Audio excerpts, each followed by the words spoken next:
Guys, listen. I tried. I couldn't come up with anything. I searched for something.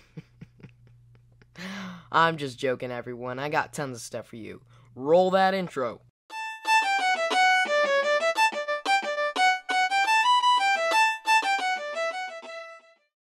Alright, so recently we got a look at some new Tears of the Kingdom previews, and it was incredible. From Link throwing a choo-choo jelly, to shooting a flower at a bunch of enemies, and seeing them fight each other. I mean, honestly, it can't get better than that. But while watching these previews, I saw a lot of things that hinted at mechanics in Tears of the Kingdom, 3 of which I'm going to show to y'all today. But before we get started, please like and subscribe. Due to the fact that this is a new channel, any help y'all could give me would be very much appreciated. And with all that said, let's take a look at 3 things we could see in Tears of the Kingdom. Number 1. Boss enemies. For a while now, we've known that there will be a new type of enemy in Tears of the Kingdom, known as the Boss Bokoblin. The so-called Boss Bokoblin is basically just a bigger and fatter version of the Bokoblin. These enemies will basically act as a leader to a group of Bokoblins throughout the game. While this enemy is super cool, something confuses me about it. And no, it's not the axe on its head, and it's not its weird looking purple tongue. What confuses me about it is its name. And here's why. You see, before we knew its name, I thought it would be something unique, due to the fact that it's its own kind of enemy. But calling it a Boss Bokoblin makes it sound like there's more kind of boss enemies. In case you don't know what I mean, let me explain. There are several types of enemies in Tears of the Kingdom, are there not? Bokoblins, Moblins, Lizalfros, and constructs. So, if there's a boss version for Bokoblins, wouldn't there be a boss version for the rest of the enemies? Well, it certainly seems so. Now, to further back up this idea is the fact that recently we got a look at this strange 3-eyed construct with a bow and a flamethrower. Could this be the boss version for the construct? Number 2. The purpose of the Skyview Towers. One of the main missions in Breath of the Wild was to activate all the towers throughout Hyrule in order to open up Hyrule's map. Now, you think you would see them again in Tears of the Kingdom, right? Well, the thing is, they're not there, and instead are replaced by these weird wooden ones. Now, due to the fact that we don't know much about Tears of the Kingdom's story, I won't be able to tell you their origins.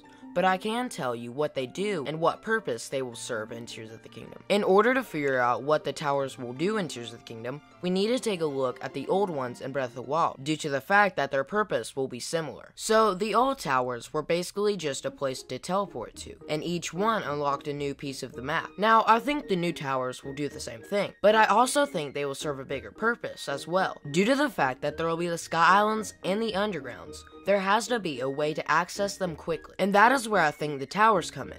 Let me explain why and how. I'll have to explain how the towers come in for both the Sky Island and the Underground separately. First, let's start with the Sky Islands. Alright, so this one's pretty easy.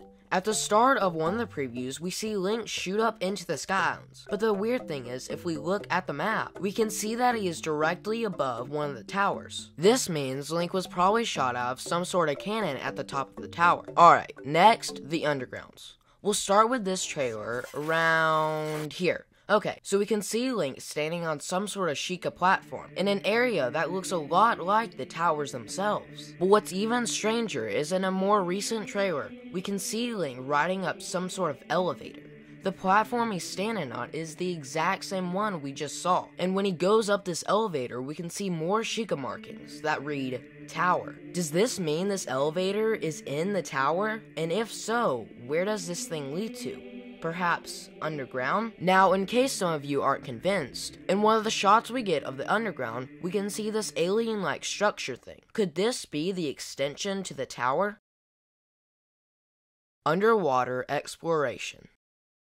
Ever since the release of the first Tears of the Kingdom trailer, there has always been the question of, will we be able to go underwater and see what lies within? But we're so close to Tears of the Kingdom, and we haven't seen any confirmation of there being underwater exploration. Don't get me wrong though, with everything in Tears of the Kingdom, I really wouldn't care if we couldn't go underwater. Though at the same time though, I do realize it would be confusing if we couldn't go underwater, since people have been asking for it. Let's take a look if we'll be able to go underwater in Tears of the Kingdom, and if not, let's figure out why.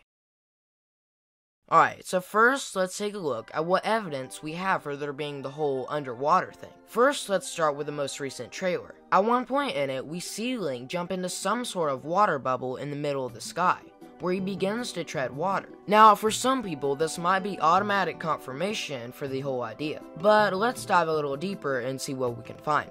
Get it? Dive?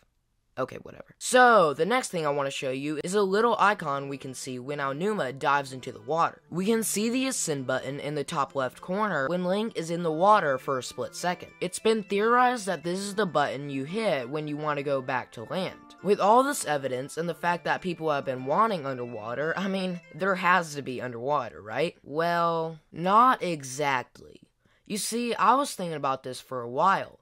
And then I started to realize at how much stuff there will be in Tears of the Kingdom. I mean, just look at this. And we're forgetting the fact that there's not only going to be the surface, but the sky islands and the undergrounds. Putting underwater enemies and perhaps a temple, and even just the mechanic of going underwater, seems like a lot. Especially including the time Nintendo had. But they have to add it. It's a big thing that people wanted. That's why I think underwater exploration will be a DLC. I mean, come on, you gotta admit, it makes sense. It would be the perfect thing to add later on in Tears of the Kingdom. But what do you think? Will it be a DLC, or will they not even include it? Let me know in the comments below. Thanks for watching, and if you have any ideas for future videos, let me know in the comments below.